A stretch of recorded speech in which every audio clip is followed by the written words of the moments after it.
जय हिंद बच्चों। मैंने आपको पाठ 2 गीता का उपदेश पढ़ाया था। आज हम उसके आगे का भाग करेंगे। तो आइए शुरू करते हैं।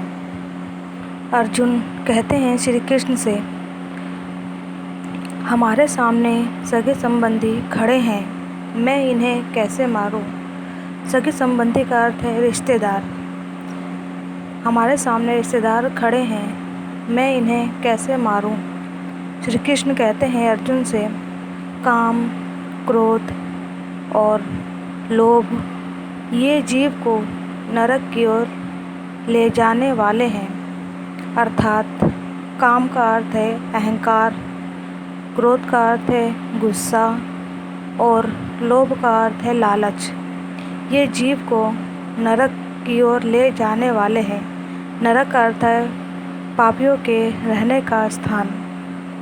इसलिए इन तीनों का त्याग करना चाहिए। सगे संबंधी शब्द इस असार संसार का मोह माया है। मोह का त्याग करो। इस संसार में जो सगे संबंधी है, हमारे रिश्तेदार है, इसको छोड़ दो। इसके मोह माया में मत पड़ो। मोह का त्याग करो। मोह का अर्थ है अज्ञान। अर्जुन अपने स्वजनों एवं अन्य संबंधियों को मारकर पाप लगेगा। स्वजनों का अर्थ है रिश्तेदार, संबंधी, अन्य लोग। इन लोगों को मारकर हमें पाप लगेगा। श्री कृष्ण कहते हैं, सुख दुख, लाभ हानि और जीत हार भगवान के हाथों में है। ऐसे भाव से कर्म करने पर मनुष्य को पाप नहीं लगता। सुख दुख, लाभ हानि और जीत हार ये सब तो भगवान के हाथों में है। हमें तो अपना कर्म करना है। ऐसे भाव से कर्म करने पर मनुष्य को पाप नहीं लगता। कर्म का अर्थ है काम। अर्जुन कहते हैं श्री कृष्ण से, यदि मेरी हार हो गई तो क्या होगा। अगर मेरी इस युद्ध में हार हो गई तो क्या होगा। श्री कृष्ण, केवल कर्म करना ही मनुष्य के वश में है। कर्म का अर्थ है काम। केवल काम करना ही मनुष्य के वश में है, कर्म के फल में नहीं। कर्म का अर्थ है जो फल मिलेगा उसमें नहीं। इसलिए तुम कर्म फल की अशांति में नहीं फंसो। इसलिए तुम कर्म फल की अशांति में मत फंसो तथा अपने कर्म का त्याग न करो। यदि तुम मृत्यु को प्राप्त हुए तो स्वर्ग, जीत गए तो राज्य प्राप्त करोगे।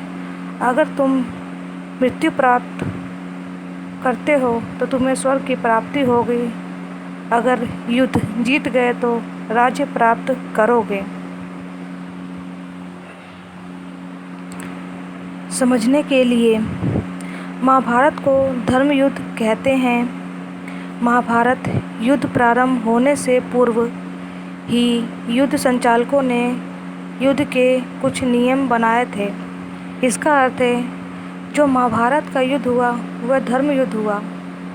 महाभारत युद्ध शुरू होने से पहले युद्ध के संचालकों ने, संचालक का अर्थ है निर्देशक, ने युद्ध के कुछ नियम बनाए थे।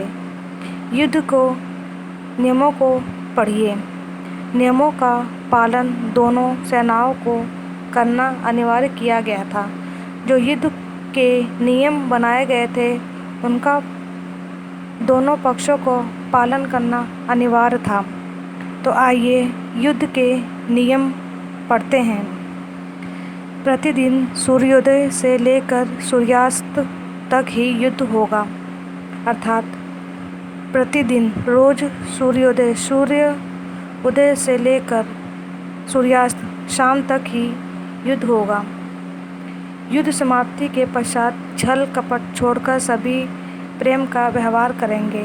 इसका अर्थ है युद्ध खत्म होने के बाद छल कपट को छोड़कर सभी प्रेम का व्यवहार मतलब आचरण करेंगे। नंबर 3, रथ वाला रथ वाले से, हाथी वाला हाथी वाले से और पैदल चलने वाला पैदल से ही युद्ध करेगा। इसका अर्थ है कि युद्ध में अगर कोई व्यक्ति रथ पर है तो वह रथ वाले से ही युद्ध करेगा। अगर कोई हाथी पर बैठकर युद्ध कर रहा है तो वह हाथी वाले से ही युद्ध करेगा। और जो पैदल चलने वाला है वह पैदल व्यक्ति से ही युद्ध करेगा। नंबर 4, एक वीर के साथ एक ही वीर युद्ध करेगा।